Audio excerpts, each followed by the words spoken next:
17 April 1953 یہ دن پاکستان کی تاریخ میں بہت اہم ہے، کیونکہ اس دن پہلی بار پاکستان کی تاریخ میں وزیر اعظم کو گورنر جنرل کے ذریعے معطل کیا گیا۔ خواجہ نظیم الدین کا تاریخی گلہ کہ جب میں گورنر جنرل تھا تو لیاقت علی خان کے ساتھ کبھی ایسے رویہ نہ رکھا۔ غلام محمد کا جواب کہ نہ تو تم لیاقت علی خان ہو اور نہ میں خواجہ نظیم الدین۔ یہ سرگوشیاں کیا تھی اور کیوں تھی؟ اپنے ہی مسلط شدہ گورنر جنرل کے ذریعے خواجہ نظیم الدین کی حکومت کیسے ختم ہوئی؟ پہلی بار باوردی آرمی چیف پارلیمنٹ کا حصہ کیسے اور کیوں بنا؟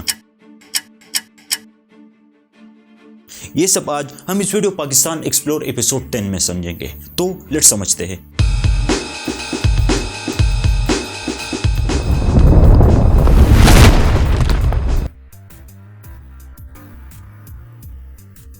مارچ کا مہینہ تھا، 1953 کا سال تھا۔ لاہور میں خراب حالات کی وجہ سے مارشل لا لگ چکا تھا اور پاکستان کی مالی اور دفاعی حالات دونوں کمزور تھے، لیکن خواجہ نظیم الدین کی حکومت ختم کرنے کے لیے یہ وجوہات کافی نہیں تھے۔ اس وقت قسمت اور قدرت دونوں وزیر اعظم کے پیور میں نہیں تھے۔ اس سال بارشوں کی کمی کی وجہ سے ملک میں فصلوں کا برا حال ہو چکا تھا، لیکن خواجہ نظیم الدین نے لوگوں سے پہلے ہی وعدہ کر لیا تھا کہ وہ اس سال ملک میں خوراک کی کمی نہیں آنے دیں گے، لیکن وہ کرتا بھی تو کیا کرتا۔ دوسری طرف اس کا اپنا ہی مسلط شدہ بیوروکریٹ گورنر جنرل غلام محمد اس کی حکومت ختم کرنے کے لیے طاق میں بیٹھا تھا۔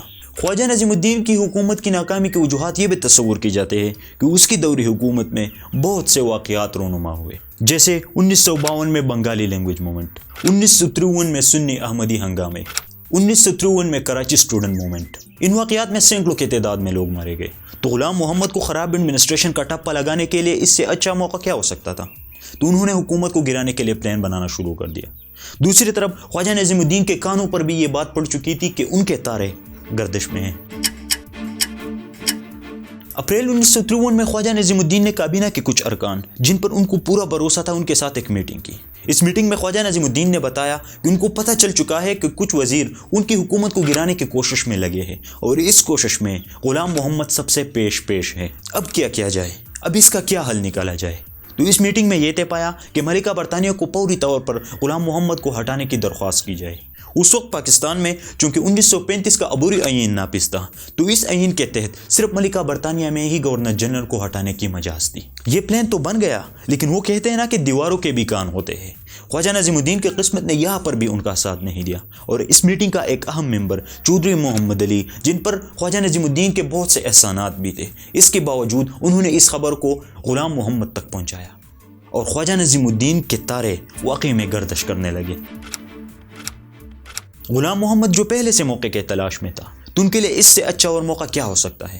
تو انہوں نے پاکستان کی تاریخ اور پولیٹیکل کلچر کو تبدیل کرنے والے اس فیصلے میں ذرا بھی وقت نہیں لی۔ انہوں نے 1935 ایکٹ کے تحت آرٹیکل 10 کا استعمال کرتے ہوئے خواجہ نظیم الدین کی حکومت ختم کر دی۔ اسمبلی کے اعتماد کے باوجود خواجہ نظیم الدین پر کوئی الزام عائد کیے بغیر غلام محمد نے خواجہ نظیم الدین کی حکومت ختم کر دی اور امریکہ میں پاکستان کے ایک سفیر محمد علی بوگرا کو پاکستان کا وزیر اعظم بنا دیا۔ لیکن یہاں پر سب سے اہم سوال یہ ہے کہ غلام محمد کے اس ایکٹ میں فوج کی مدد کے تانے بانے کیوں جوڑے جاتے ہیں؟ شک و شبہات نے یہاں پر جنم لیا کہ محمد علی بوگرا کے وزیر اعظم بنتے ہی Ayub Khan commander and army chief وزیر دفاع بن گئے۔ یہ پاکستانی تاریخ میں پہلی بار تھا جب وزیر دفاع آرمی کے لباس میں ملبوس کیبنٹ میں شامل ہوا۔ یہ دراصل پاکستان کے اقتدار میں فوج کی شراکت اور براہ راست ان کے ہاتھوں میں جانے کی شروعات تھی۔ غلام محمد کے اس ایکٹ کے بعد وزیر اعظم کو ہٹانا گورنر جنرل کا پسند ترین مشغلہ بن چکا تھا۔ پاکستان کی تاریخ میں کیا کیا ہوا، یہ سب ہم اگلی ویڈیوز میں سمجھیں گے، تو تب تک کے لیے اس چینل کو سبسکرائب کریں۔ ملتے ہیں نیکسٹ ویڈیو میں۔